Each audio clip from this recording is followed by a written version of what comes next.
Hello everyone, it's Easter Tuesday morning and we've made our way through this very different and unusual Triduum, and we've had a bit of time to reflect, a time to rest, and now many people are getting back to school. At least schools are going online, and many people's work is beginning to take shape again after a bit of a downtime. That work is most probably primarily from your homes. The national lockdown continues, and I encourage each of us to remain faithful to the requirements and conditions of our national lockdown. It is only by staying at home, by being careful, by observing the social distancing rules, that we will be able in some way to control the spread of this terrible virus. As we make our way through the next few weeks, as we Catholic Christians rejoice in Eastertide, we have to consider how we are going to do things over the next weeks and months. Many things are all upside down, and perhaps it will be very difficult for us to get back to our normal program of events. I have a meeting with the PFC tonight via Zoom and a meeting with the PPC tomorrow night via Zoom.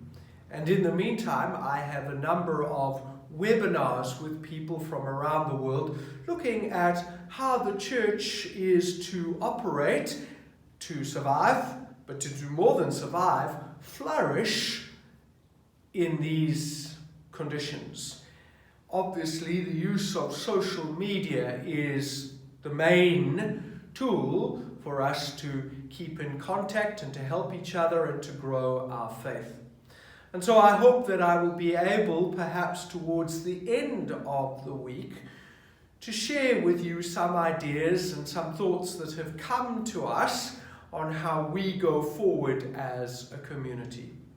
Father Mchengiseni and I will reflect on these, and we'll put together some more concrete plans for us as a community. In the meantime, I would ask that during these days of the octave, the 8 days of Easter, that you consider how you are living your new life, this life given to you.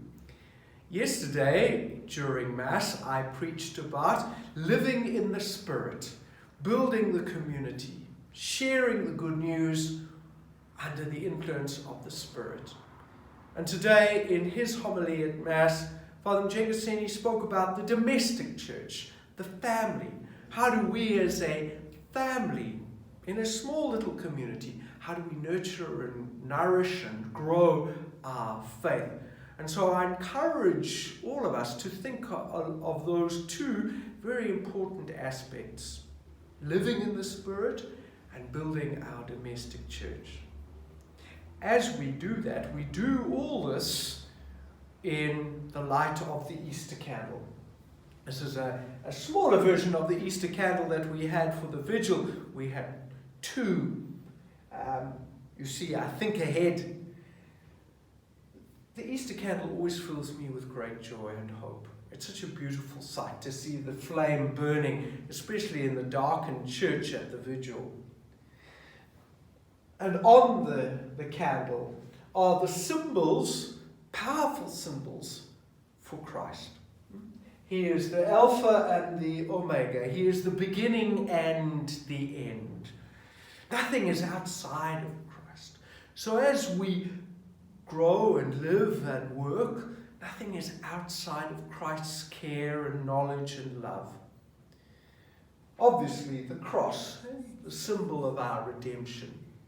And then the 5 wounds of Christ, signified by these what we call incense plugs. Obviously the crown of thorns, the hands, both hands, the side of Christ, and then, of course, his feet. Dear friends, that reminds us too that there is always suffering in our world and in our own lives, but that suffering is redeemed by Christ, who shines out for us. And so as we reflect on being a church guided by the Spirit, a people living in the Spirit, a domestic church, we do so knowing that Christ leads us onwards. His light shines in the darkness. I'll speak to you again later in the week and let you know what we've got planned. Have a great day. God bless everybody.